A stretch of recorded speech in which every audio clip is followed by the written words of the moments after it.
The small town of Redwood, nestled in the countryside of England, was known for its lush green fields and winding country roads. But it was the old greenhouse, hidden away on the outskirts of town, that held the most intrigue. The greenhouse was once home to a collection of rare and exotic orchids, but it had been abandoned for years. Rumors circulated that the ghost of the former owner still lingered there, tending to the orchids and guarding them fiercely. Legend had it that the owner, a wealthy orchid collector named George, had gone mad in his obsession for the perfect orchid. He spent countless hours tending to his precious plants, neglecting his family and friends, until one day he simply vanished without a trace. But one day, a young botanist named Alice arrived in town, eager to study the rare orchids and perhaps uncover the truth behind George's disappearance. She was a headstrong and fearless young woman, unafraid of the rumors and eager to get to work. As she made her way to the old greenhouse, the air was thick with the scent of blooming flowers, and she could almost feel the presence of the ghostly caretaker watching her. The greenhouse was dark and overgrown, the vines and branches of the orchids clinging to the walls like the tendrils of a living creature. Alice approached cautiously, her flashlight casting shadows against the glass panes. As she entered the greenhouse, she was struck by the beauty of the orchids. They bloomed in shades of pink and purple, white and yellow, their petals delicate and intricate. But as she reached for a particularly rare orchid, she felt a cold breeze brush past her, and the orchid suddenly withered in her hand. Startled, Alice looked up to see a ghostly figure hovering above her, his eyes fixed on the dying orchid.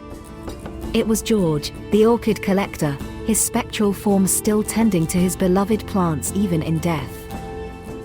Alice tried to back away, but George's ghostly form floated towards her, his face twisted in rage. She stumbled and fell, her flashlight tumbling from her grasp. The greenhouse was plunged into darkness, and Alice could hear George's ghostly whispers echoing in the silence. She tried to crawl away, but she was trapped, surrounded by the vines and branches of the orchids. Suddenly, a burst of light illuminated the darkness, and Alice looked up to see a man standing in the doorway. He was tall and broad-shouldered, with piercing blue eyes and a rugged jawline.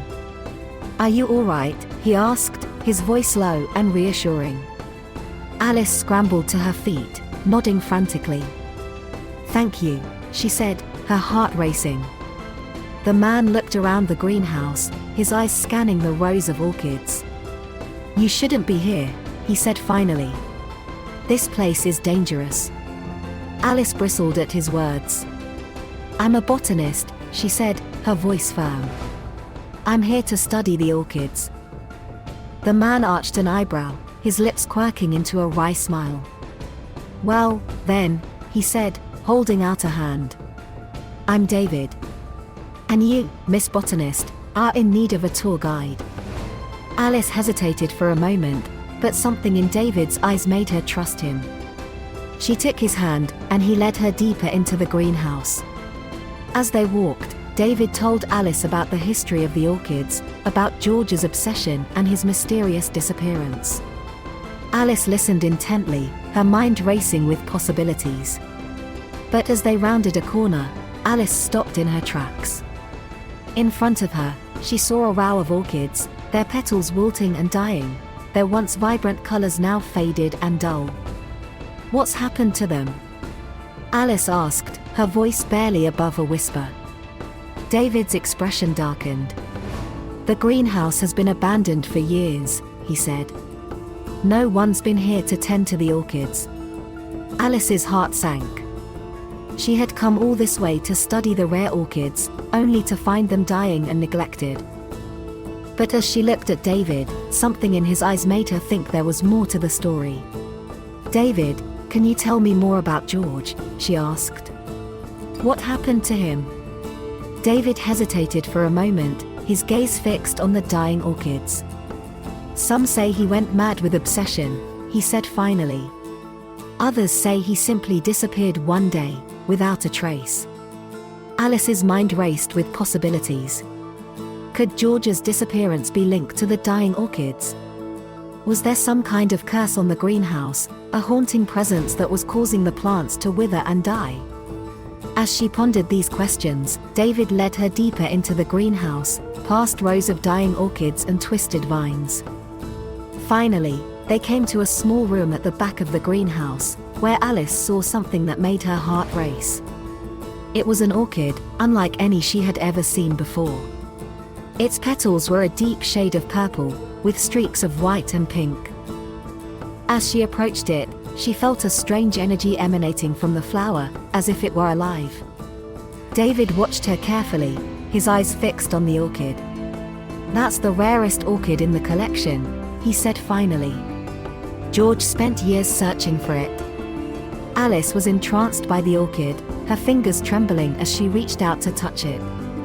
As Alice's fingers brushed against the petals of the purple orchid, she felt a jolt of electricity shoot up her arm. Her eyes widened in surprise and pain as she stumbled back, her heart pounding in her chest.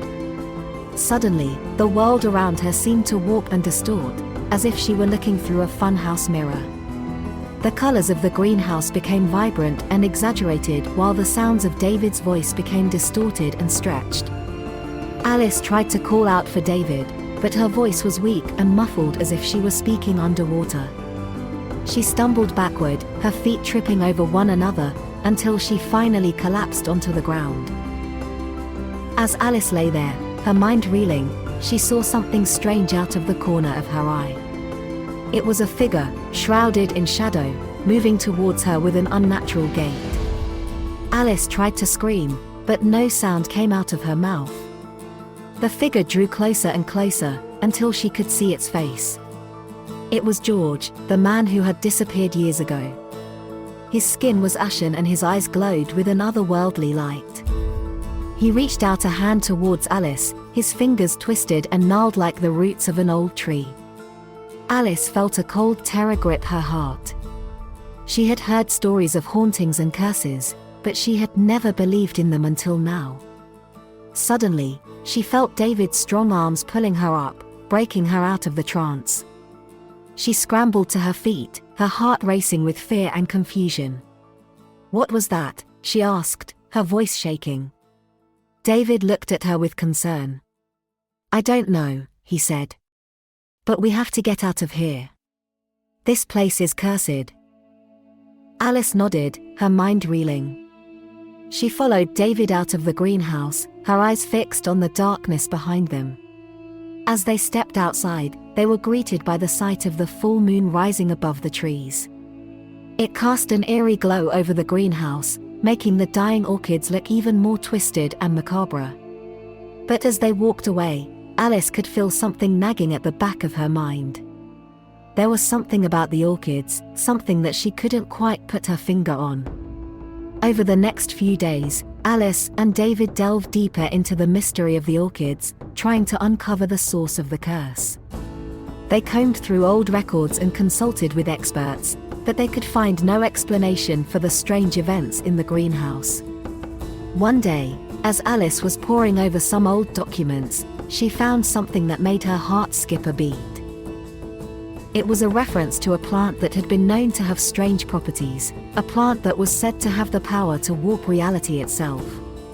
As Alice delved deeper into the mystery of the orchids, she found herself drawn back to the greenhouse, unable to shake the feeling that there was something important she had missed. One night, she snuck back into the greenhouse, her flashlight casting eerie shadows on the walls. As she moved deeper into the rows of orchids, she found herself drawn to the spot where she had touched the purple plant. As her fingers brushed against the petals, she felt that same jolt of electricity shoot up her arm. But this time, she didn't stumble back. Instead, she closed her eyes and focused, letting the strange sensation wash over her. As she did, she felt the world around her shift and twist, like a kaleidoscope shifting into a new pattern.